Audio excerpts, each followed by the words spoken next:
जय श्री कृष्ण। आज अपन कक्षा 9वीं के विज्ञान विषय के अध्याय 7 जीवों में विविधता का भाग 11 लेकर आए हैं। भाग 10 तक अपने आर्थ्रोपोडा और मॉलस्क का वर्ग पढ़ा। आर्थ्रोपोडा वर्ग जंतु जगत का सबसे बड़ा वर्ग होता है और मॉलस्क का वर्ग में पाए जाने वाले जीवों में कठोर कवच पाया जाता है। तो आज हमारा वीडियो इकाइनोडर्मेटा और प्रोटोकॉर्डेटा पर रहेगा।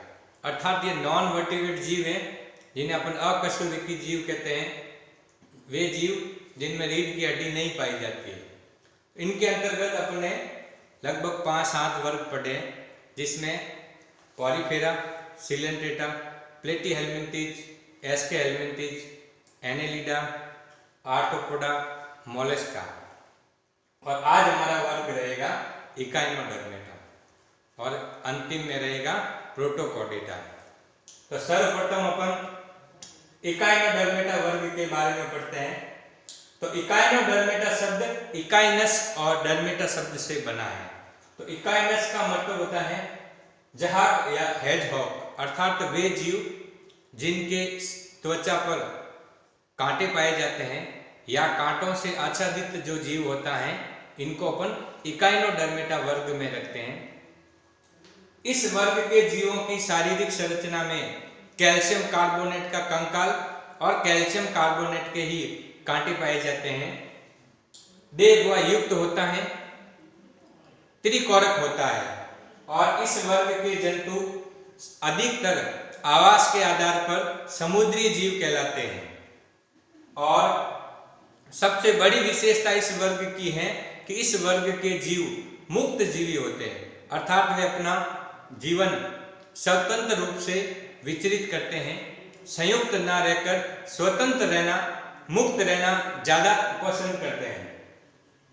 और इस वर्ग के जीवों में मुख्यतः एक सहवन तंत्र पाया जाता है, अर्थात इस वर्ग से पहले बहुत सारे तंत्रिका तंत्र, बहुत सारे सिस्टम इन जीवों में पाए जाते हैं, जैसे पाचन तंत्र है, उत्सर्जन तंत्र है, सहवन तंत्र है। और इसके अंतर्गत एक नया नाल तंत्र इसमें जीवों में पाया जाता है, जिसको अपन जलीय नाल तंत्र कहते हैं। ये इन वर्ग के जीवों की मुख्य विशेषता कहलाती है।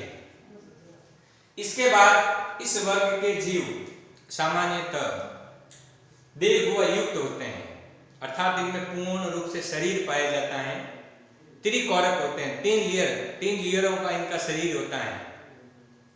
और मुख्य विशेषता ये मुक्त जीवी कहलाते हैं। और इनमें स्टारफिश, समुद्री अर्चिन, समुद्री खीरा, इस प्रकार के जीव इस वर्ग के अंतर्गत आते हैं।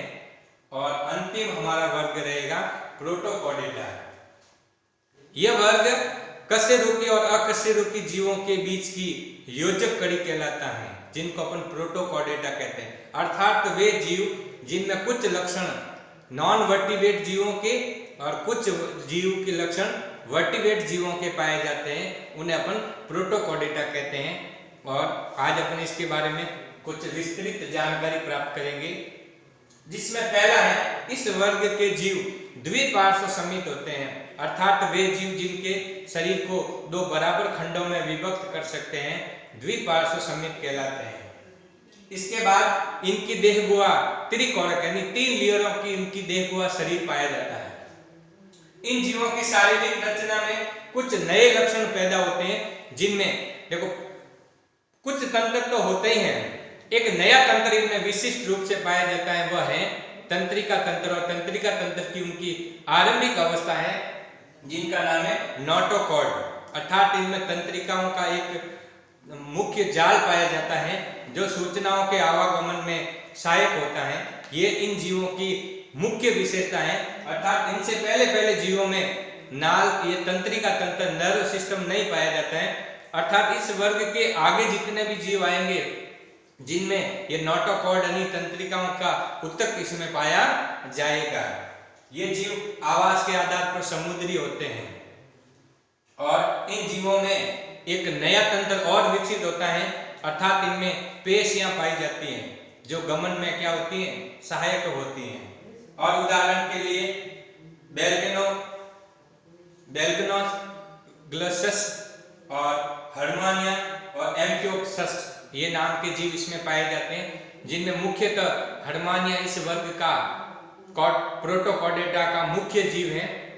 तो आज अपन ने नॉन वर्टिब्रेट वर्ग के जीवों के सारे वर्ग पढ़ दिए हैं। इसके बाद अपन का अगला जो वीडियो होगा वर्टिब्रेट जीव यानी कशेरुकी जीवों का वर्ग रहेगा, जिसमें अपन सबसे पहले मत्स्य जगत जिनको अपन पीसीज वर्ग कहते हैं, उसके बाद अपन उभयचर एम्फीबियज वर्ग पढ़ेंगे, उसके बाद अपन सरीसृप वर्ग रेप्टिलिया वर्ग, उसके बाद पक्षी एविज वर्ग और अंतिम में अपन मैमेलिया वर्ग यानी स्तनपायी वर्ग पढ़ेंगे।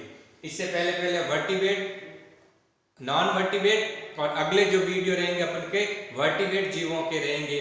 और इस प्रकार से जीवों के वर्गीकरण के ये इतने सारे भाग रहेंगे।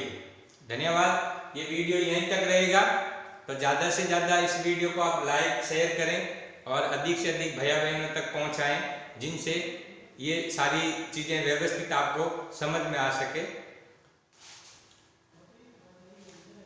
और गृह कार्य के रूप में मैं जो पीडीएफ भेजूंगा वह आपको अपनी कॉपी के अंदर इन लक्षणों के आधार पर व्यवस्थित लिखनी है। धन्यवाद।